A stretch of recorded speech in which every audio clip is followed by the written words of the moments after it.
महातेजस्वी दृढ़ संकल्प वाले अर्जुन ने उस प्रदेश में तपस्या में संलग्न होने के लिए स्थान चयन किया और कुशा की लंगोटी लगाई। कुशा बहुत दुखद होता है, छू जाए तो त्वचा को चीर दे।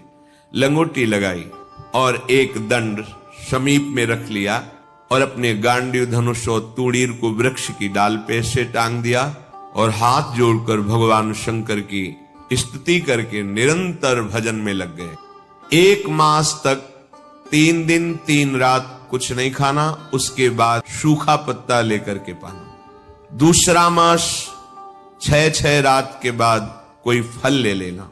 तीसरा महीना 15 दिन 15 रात व्यतीत होने के बाद एक बार कुछ फल ले लेना।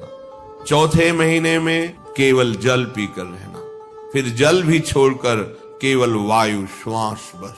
अंतर महादेव जी के चिंतन में निमग्न, दोनों भुजाएं उठाए हुए, कोई सहारा नहीं, पैर के अंगूठे के अग्रभाग पर खड़े होकर के भगवान शिव के मंत्र का जप करते हुए आकाश की तरफ दृष्टि रखे हुए एकाग्र चित्त से उपासना कर रहे हैं। तदनंतर अर्जुन की भयंकर तपस्या को देख करके वहां रहने वाले जितने ब्रह्म ऋषि थे सब भगवान पिनाक पाणी महादेव जी के समीप गए और महादेव जी को प्रणाम करके कहा, देवाधिदेव, अर्जुन आपके लिए महान तपस्या से युक्त होकर के उपासना कर रहे हैं। हिमालय के पृष्ठभाग में स्थित होकर ऐसी उग्र तपस्या कर रहे हैं कि यदि आपने उनको सांत्वना न दी जो वो चाहते हैं, दिशाओं में आग पैदा हो जाएगी उनके तप से।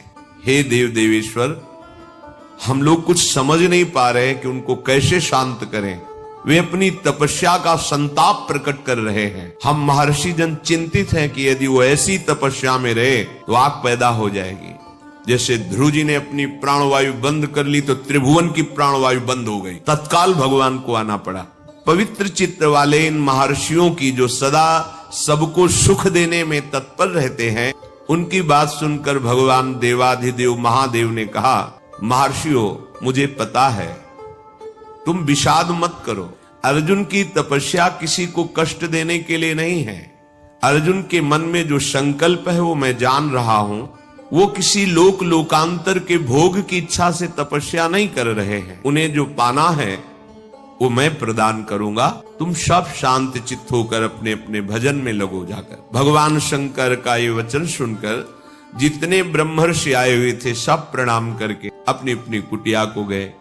उन महात्माओं के चले जाने के बाद सर्व पापहारी पिनाक पाणी देवाधिदेव भगवान शंकर किरात वेश धारण किया, दिव्य कांति, धनुष बाण धारण किए हुए, मृग चर्म धारण किए हुए, और भगवती उमा भी उसी भेष में साथ में, और साथ में उमा के साथ बहुत सी देवियां और महादेव जी के साथ उनके गण, पर सब किरात वेश में। जे ही भगवान शिव इस वेश में वन में प्रवेश किए तो सारा वन शांत हो गया। खग मृग पशु पंछी वायु जल सबका कोलाहल शांत हो गया, आवाज बंद। एक घुरघुराहट सुनाई दी उस अर्जुन को।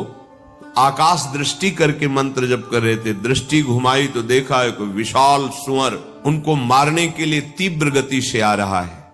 तत्काल अर्जुन ने अपने गांडीव धनुष को उठाया और प्रत्यंचा चढ़ाकर टंकार की, जिसकी ध्वनि उस शांत वन में गूंज गई। अर्जुन ने कहा, ऐ शुकर, मैं तपस्या में लगा हूं, किसी को कष्ट नहीं दे रहा हूं, फिर भी मुझे मारना पड़ेगा, क्योंकि तू बिना अपराध के मुझे मारने के लिए आ रहा है। सुदृढ़ धनुष वाले अर्जुन को प्रहार के लिए उद्यत देखकर किरात रूपधारी भगवान शिव ने सहसा रोका। ऐ वीर, इस शूकर को मैंने पहले शिकार रूप में निश्चित कर लिया है, तुम अपना बाण मत चला देना। परंतु अर्जुन ने किरात के वचन की अवहेलना करके तत्काल भयंकर बाण के द्वारा उस शूकर को बेध दिया।